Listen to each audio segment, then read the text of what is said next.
Hi, எல்லோருக்கும் வணக்கம். Bigg Boss season 7 Tamil. So இந்த வீடியோவில் மாயா மேஜிக்னா சும்மாவாடா? அதாவது ஒருத்தன் தப்பு பண்ணியிருப்பான்.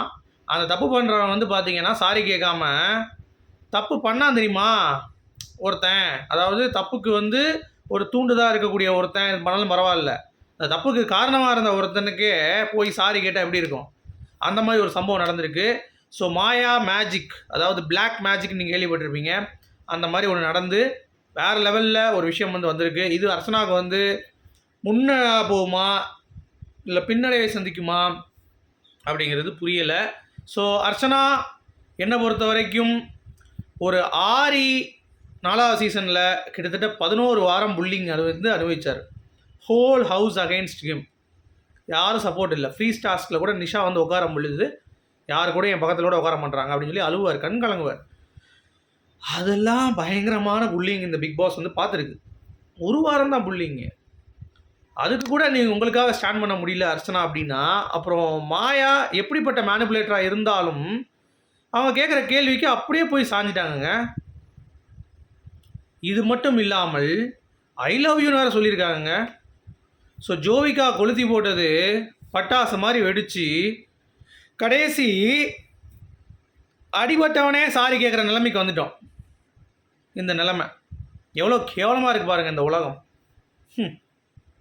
ஸோ வீடியோக்குள்ளே போகிறதுக்கு முன்னாடி சேனலுக்கு புதுசாக இருக்கிறவங்க கண்டிப்பாக சப்ஸ்கிரைப் பண்ணிக்கோங்க, வீடியோ மறக்காமல் லைக் பண்ணிக்கோங்க. இப்போ வீடியோக்குள்ளே போகலாம். ஸோ இன்றைக்கி ஜோவிகா வந்து அவங்க அம்மா கொடுத்த வேலையை சிறப்பாக செஞ்சுட்டாங்க. அதாவது மாயா கிட்டே போய் உட்காந்துக்கிட்டு, மாயா என்ன மாயா நீங்கள் பாட்டு அவனை பேச விட்றீங்க, அவள் எவ்வளோ கொச்சப்படுத்தி பேசியிருக்கா தெரியுமா என்னெல்லாம் பிரெயினில் சொல்லியிருக்கா, நம்ம கேங்கை எப்படி திட்டிருக்கா, உங்களுக்காக நாங்கள் வெளியே சில்லறையை சதற விட்டால் நீங்கள் போய் அவளை போய் கடல் பண்ணுறீங்க, அங்கே போய் வந்து உருண்டுட்டு இருக்கீங்க, உங்களுக்குலாம் அறிவில்லை அப்படின்னு நாக்கு பிடுங்குற மாதிரி கேட்டான். ஏன்னா அது உண்மை தானே. என்னமோ கொலை குத்த மாதிரி பிரிஞ்சிட்டோன்னு பேசினவங்க, அவள் கூட பேசக்கூட மாட்டேன் அவெல்லாம் லைஃப்பில் அப்படின்னு பேசினவங்க இப்போ போய் கட்டி பிடிச்சா கேட்கணும்ல. நறுக்குன்னு கேட்டா மாயா கிட்ட, என்ன பிடுங்கிட்டு இருக்க நீ அப்படின்னு. ஒன்று எனக்கு புரியுது நீ கேட்குறதுலாம், நான் போய் இப்போ கேட்குறேன் அப்படின்னு சொல்கிறான். நீ இப்போ கேட்குறியா எப்போ கேட்குறேன் தெரியாது, ஆனால் கேட்கணும்டா அப்படின்ற மாதிரி ஜோவிகா சொல்கிறா. சரிடா பற்ற வச்சுட்டியே பரட்ட அப்படின்ற மாதிரி ஜோவிகா வந்து பற்ற வச்சிருச்சு நல்லாவே. ஸோ மாயா வழக்கம் போல் மந்திரத்தை போட ஆரம்பிச்சிட்டாங்க. அதாவது நான் வந்து எப்படி நீங்கள் வந்து என்கிட்ட பேசுனீங்க, என்கிட்ட எப்படி நீங்கள் இது பண்ணீங்க, நானும் உங்களுக்கு ட்ரை பண்ணேன், பட் உங்கள் அளவுக்கு நான் க்ளோஸ் ஆகலையே, என்னை வந்து கட்டி பிடிக்கிற அளவுக்கு. நான் உங்களை கட்டி பிடிச்சதே கிடையாது. அந்த மாதிரி நீங்கள் எதுக்கு என்ன கட்டி பிடிச்சிங்க, நீங்கள் எதுக்கு என்ன கட்டில் பண்ணீங்க, நீங்கள் எதுக்கு என்னை வந்து ரொம்ப க்ளோஸாக இருந்தீங்க, நீங்கள் எதுக்கு என்னை வந்து அவ்வளோ தூரம் மூவ் பண்ணீங்க, என்னை பிடிக்காதான் சொன்னீங்க, இவர் புள்ளின்னு சொன்னீங்க, அப்புறம் எதுக்கு என்ன பண்ணீங்க அப்படின்னு 1008 கேள்வி.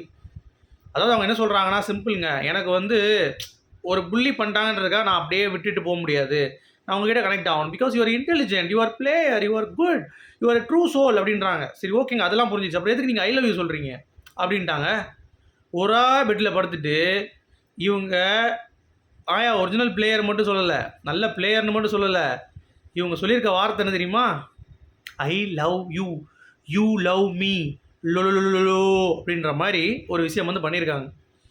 ஸோ இதெல்லாம் பார்க்கும்பொழுது நமக்கு வந்து என்னடா இது, உனக்கா வெளியே வந்து புள்ளி பண்ணுறா, இந்த பொண்ணை வந்து புள்ளி பண்ணுறானுங்க அடித்து நாதனுன்னு சொன்னவங்க எல்லாம் நான் யோசிச்சுட்டு இருக்கேன். இந்த விவேக் காமெடி மாதிரி, ஏய் ஆக்சுவலாக நான் தான் இந்த சீனில் முன்னாடி பெண்ணு அவ பேரடா அப்படின்ற மாதிரி சொல்லுவார் பைக்கில். அந்த மாதிரி மாயா வந்து பார்த்தீங்கன்னா இவ தான் சாரி கேட்கணும். ஆக்சுவலாக இவ போய் முன்னாடி போயிட்டுருக்கா சாரி கேட்குறதுக்கு.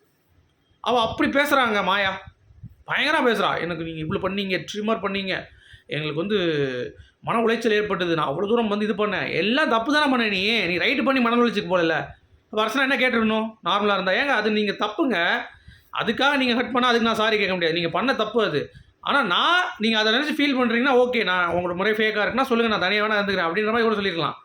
எனக்கு வந்து கண்டிப்பாக சாரிங்கன்னு சொல்லி கட்டி பிடிச்சிட்டாங்க 2 பேரும். கட்டி பிடிச்சி 2 பேரும் வந்து அழுகுறாங்க. அழுதுட்டு அவள் பாட்டு பெட்டில் படுத்து தூங்குறா. அவள் அங்கிட்டு போய் என்ன மாதிரி ஐ லவ் யூ சொல்லிட்டா அப்படின்ற மாதிரி வயசுக்கு வந்துட்டான்னு மாயா அங்கிட்டு போய் வந்து இது பண்ணுறா. என்ன சீசன்ரா இது? இது விசித்ரா வந்து பார்த்தீங்கன்னா 2வது வாரம் அவங்க வந்து மாயா கிட்டே போய் சேர்ந்தாங்க. நம்ம கூட ட்வீட் போட்டோம், அஃபீஷியலி ஜாயின்ட் புள்ளி கேங்கு. அதுக்கு நம்ம அரசன் என்ன சொன்னாங்க, ஐயோ அவள் பாரு புள்ளி கேங் கூட சேரலாம், மாயா வலையில் விழுந்துட்டா, கேவலமான வலையில் விழுந்துட்டா அப்படி இப்படின்னு நீங்கள்ல. இப்போ நீங்கள் என்ன பண்ணிகிட்ருக்கீங்க மேடம், நீங்கள் வலையில் இல்லை ஒரு குழியை போட்டு புதைச்சிட்டாங்க உங்களை, அப்படி விழுந்துட்டு கிடக்கீங்க. தப்பு தானே? அப்போ மேஜிக் பவர் தான் போல இல்ல? இது ஒருவேளை பிளாக் மேஜிக்காக இருக்குமோ? டவுட்டாக தான் இருக்குது. இதில் ஏதாவது ஓட்ஸில் பண்ணுமா மாற்றம் அப்படிங்கிறது சத்தியமாக பண்ணாது. அர்ச்சனா தான் டாப். நம்ம மக்கள் காரி துப்புனா கூட அறிவு கிடையாது. கண்டிப்பாக அர்ச்சனா தான் இதையும் மீறி போடுவாங்க. ஓகே, வேறு வழி இல்லையே. வேறு யார் இருக்கா பிளேயர்ஸில்? மேஜிக், மாயா. பாய்.